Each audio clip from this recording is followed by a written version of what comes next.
Assalamualaikum warahmatullahi wabarakatuh. Saya Asep Saifullah dari Fakultas Ilmu dan Teknologi Kebumian ITB. Akan menyampaikan kuliah GL 5240 Geologi Gunung Api. Topik 8, proses pengendapan dan pemodelan material vulkanik dari sisi fisika gunung api. Segmen 2, metode dan proses. Analisis dan korelasi data secara statistik telah berkembang sebagai hasil dari teknik komputerisasi yang maju dalam menangani berbagai data dan variabel. Pendekatan statistik, aspek kimia dan fisika vulkanologi sangat penting dalam pengembangan model kuantitatif yang lebih lanjut. Misalnya, analisis distribusi frekuensi studi piroklastika berdasarkan ukuran partikel menunjukkan proses fisika yang terlibat dalam proses letusan seperti energi letusan dan asal gas volatil dalam sistem magma. Korelasi data memungkinkan untuk menilai kontrol fisika atau kimia terhadap suatu fenomena gunung api di mana variabel independen dan dependen dihipotesiskan. Pada segmen ini, proses fisika dan kimia mendasari sistem magmatisme akan diuraikan lebih lanjut. Proses fisika sistem gunung api akan terkait dengan transfer energi melalui kerak bumi. Transfer energi melalui kerak bumi, khususnya aliran panas, merupakan komponen dasar dari sistem gunung api. Bisa ditulis sebagai persamaan berikut, di mana aliran panas temporer yang terdiri dari Rho adalah densitas, C besar adalah panas spesifik, T besar adalah suhu, dan T kecil adalah waktu, ini sebanding dengan jumlah dari gradien suhu adiabatik, atau dalam hal ini, A merupakan koefisien ekspansi termal, P kecil merupakan tekanan, serta konduktivitas panas, di mana R adalah jarak radial, KT adalah konduktivitas termal. Selain itu, juga parameter panas peluruhan radioaktif, yaitu HI adalah panas dibebaskan oleh peluruhan isotop ke I, dan I besar I kecil merupakan peluruhan konstanta.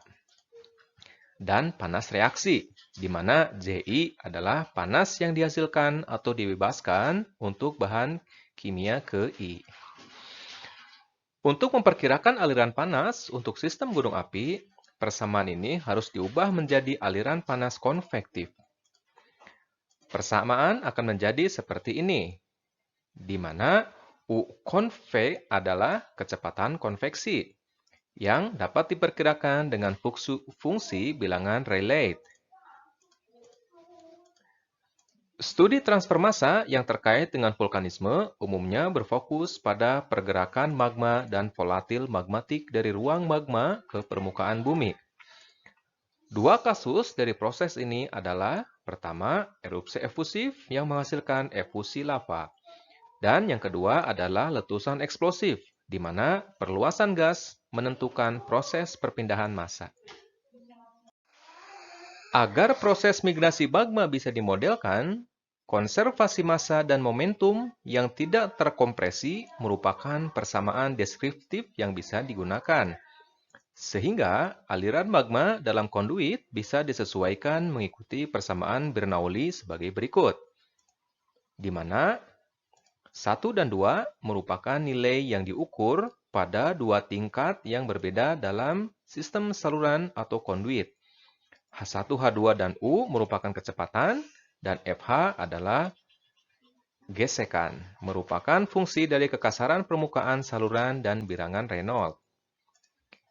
Jika ekspansi fase volatil dalam kondisi tekanan dan suhu yang berubah, menyebabkan fragmentasi magma menjadi tefra, dan percepatan yang tinggi dari gas dan campuran padat dari konduit, maka persamaan Bernoulli dapat digunakan untuk memperhitungkan perubahan tekanan gas. Dua proses dekompresi gas bisa terjadi, yaitu pertama untuk kondisi adiabatik, di mana tidak ada panas yang dipertukarkan antara gas dengan partikel padat, dengan persamaan sebagai berikut, di mana G merupakan eksponen isotropik gas, menurut Wilson tahun 1980. Proses dekompresi kedua untuk kondisi isotermal, di mana panas disuplai terus-menerus ke gas dari tefra selama dekompresi. Persamaan untuk kondisi ini ditunjukkan sebagai berikut. Untuk kedua kondisi, baik adiabatik maupun isotermal, tergantung pada fraksi berat gas dalam campuran yang ditulis sebagai persamaan berikut, di mana ρG adalah kerapatan gas, ρB adalah kerapatan campuran gas dan partikel, dan ρP merupakan kerapatan partikel padatan. Demikian kuliah GL 5240 Geologi Gunung Api. Kita akan bertemu di segmen selanjutnya. Terima kasih.